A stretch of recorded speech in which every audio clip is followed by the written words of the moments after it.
안녕하세요. 이노쌤과 함께하는 10분 경영학. 이번 시간에는 재화와 서비스란 주제를 가지고 이야기를 좀 해보도록 할 거예요. 그럼 이제 이 재화와 서비스 어떤 의미를 가지고 있냐라는 건데, 일반적으로 이제 기업들은 아웃풋을 만들 텐데, 그 아웃풋은 형태를 가지고 있는 아웃풋과 형태를 가지고 있지 않은 아웃풋으로 나눠지게 되죠. 그리고 이제 그 각각을 재화와 서비스라고 이야기하게 되는데, 이제 그렇다면 그 재화는 어떤 특징을 가지고 있고 서비스는 어떠한 특징을 가지고 있는지에 대해서 정리를 좀 해보도록 하겠습니다. 그럼 먼저 이 재화가 어떠한 특징을 가지고 있는지에 대한 내용들을 좀 살펴보시게 되는데, 이 재화라는 것은 형태를 가지고 있는 제품을 의미한다라고 보시면 돼요. 그러니까 기업의 아웃풋 중에 형태를 가지고 있는 것을 의미한다라고 보시면 된다고요. 근데 이 형태를 가지고 있다는 것은 어떠한 특징들을 가지게 되냐면, 기업의 입장에서 재고로 축적하는 것이 가능하게 해주는 특징들을 가지고 있어요. 근데 또 기업이 재고를 가지고 있을 수 있다는 사실은 일반적으로 기업에게 두 가지의 효용을 제공해 주죠. 그리고 그 두 가지가 바로 뭐냐면 시간적 효용을 제공해 주고요. 또 한 가지가 장소적 효용을 제공해 준다라고 보시면 돼요.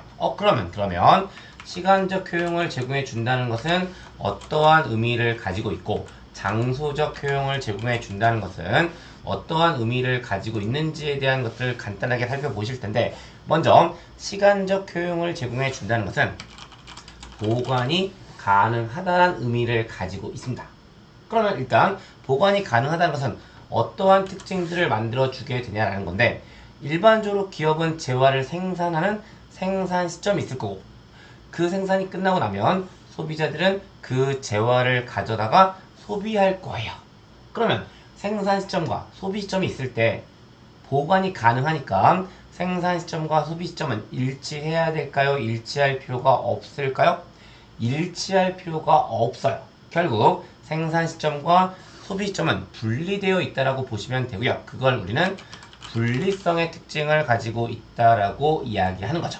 그리고 분리성의 특징을 가지고 있으니까, 다시 말씀드려서 생산 시점과 소비 시점이 일치할 필요가 없으니까 생산자와 소비자가 만날 일도 없습니다. 그래서 일반적으로 고객 접촉 정도는 낮아지는 특성을 가지고 있다라고 보시면 되고요. 역시나 생산자와 소비자가 만나고 있지 않은 상태니까 고객 접촉 정도가 낮아지니까 소비자가 불만이 생겼을 때 그 불만에 대해서 반응을 보이는 시간은 길어지는 특징을 가지고 있다라고 보시면 되죠. 그래서 시간적 효용을 제공해준다, 보관이 가능하다는 것은 생산 시점과 소비 시점이 일치할 필요가 없다는 분리성, 고객 접촉 정도가 낮다는 의미, 반응 시간이 길어진다는 의미를 가지고 있다라고 보시면 되는 거예요. 그래서 그렇게 정리하시면 시간적 효용과 관련된 이야기가 정리가 됐고요. 그 다음에 장소적 효용을 제공해 주게 되는데, 여기서 이야기하는 장소적 효용을 제공해 준다는 것은 이동이 가능하다란 의미를 가지고 있다라고 보시면 돼요. 근데 또 이 이동이 가능하다는 사실은 어떠한 특징들을 만들어내기 시작하냐면 시장의 넓이에 영향을 미치죠. 그리고 이동이 가능하니까 넓은 시장에 들어가는 것을 가능하게 하고요. 시장이 넓으니까 기업은 많이 만들어 주어야 되고, 많이 만들어야 되니까 대규모 설비가 필요하다라고 보시면 돼요. 그런데 이 대규모 설비가 필요하다는 사실은 일반적으로 두 가지의 의미를 내포하고 있습니다.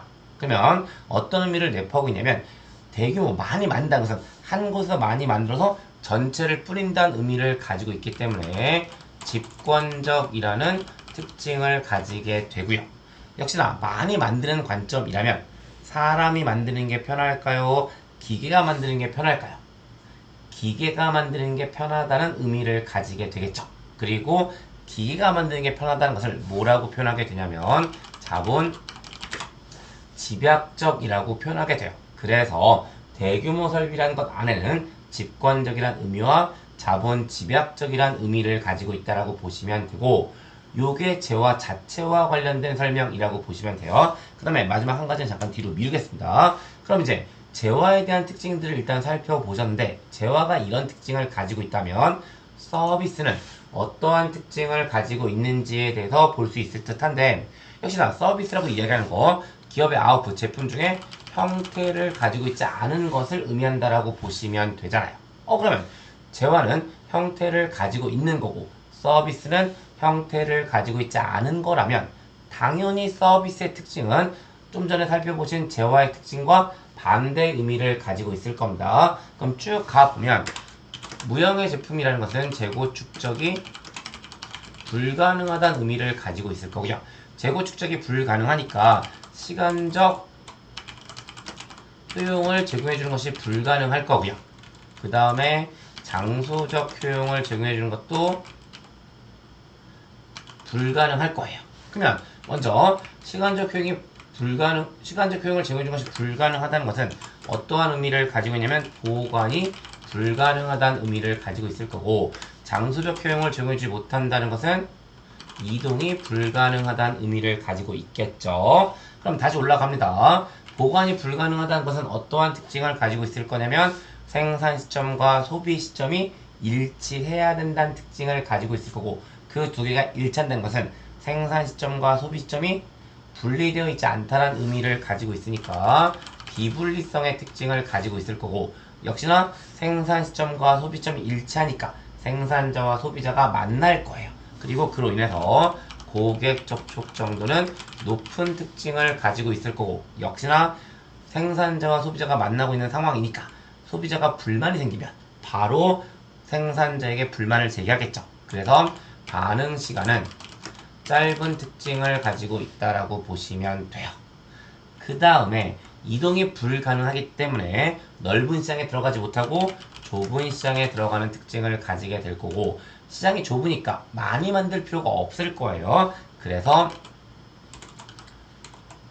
소규모 설비의 특징을 가지고 있다라고 보시면 되는데 대규모 설비가 직관적이고 자본 집약적이라는 특징을 가지고 있으니까 소규모 설비는 분권적이고 노동 집약적이라는 특징을 가지고 있다라고 보시면 되겠죠. 그래서 재화 자체와 서비스 자체와 관련된 특징들 이렇게 비교하시면서 둘 사이의 관계 정리해 놓으시면 되는 거고요. 그 다음에 이제 마지막 한 가지 어떠한 내용들이 들어가게 되냐라는 건데 역시나 이제 소비자 입장에서 보면 재화를 소비하기도 할 거고 서비스를 소비하기도 할 겁니다. 근데 재화를 소비하든 서비스를 소비하든 이제 거기에서 뭐 하게 될 거냐면 품질을 측정하게 된다라고 보시면 되죠. 근데 이 품질의 측정 역시 재화에 대한 품질 측정과 서비스에 대한 품질 측정이 분명한 차이점을 가지고 있다라고 보시면 되는데 이 부분은 우리 경험적으로 한번 생각해 보자고요. 여러분들께서는 대부분 다 소비자이시잖아요. 그러면 소비자로서 재화를 소비했던 경험과 서비스를 소비했던 경험들을 한번 떠올려 보시면 상대적으로 어느 쪽이 더 객관적이셨을까요? 당연히 재화에 대한 품질 측정이 상대적으로 더 객관적이었고 서비스에 대한 품질 측정이 상대적으로 주관적이었다라고 보실 수 있겠죠. 근데 이게 어떠한 의미를 가지게 되냐면 순수하게 말장난이긴 한데요. 여러분들 객관식과 주관식 중에 어느 쪽이 더 쉬우실까요? 네, 저 이 질문을 생각보다 자주 드리는데 이 질문에 대해서 주관식이라고 대답하시는 경우를 전 들은 적이 없어요. 네, 일반적으로 객관식을 더 쉽게 생각하시는 거죠. 네, 똑같은 얘기입니다.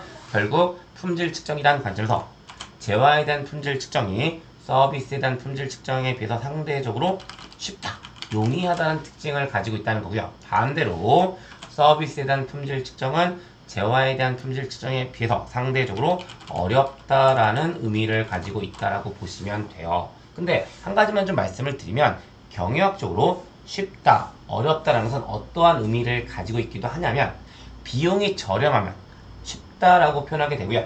비용이 많이 들어가면 어렵다라는 표현을 쓰기도 하는 거죠. 그래서 일반적으로 재화에 대한 품질 측정이 서비스에 대한 품질 측정보다 시간과 비용이 더 적게 들어간다는 의미도 내포하고 있다고 보셔도 상관없으세요. 그리고 여기까지 말씀드리면 재화와 서비스에 대한 차이점들을 살펴보셨고 이번 시간 여기까지 말씀드리고 마무리 짓도록 하겠습니다. 네, 수고하셨습니다.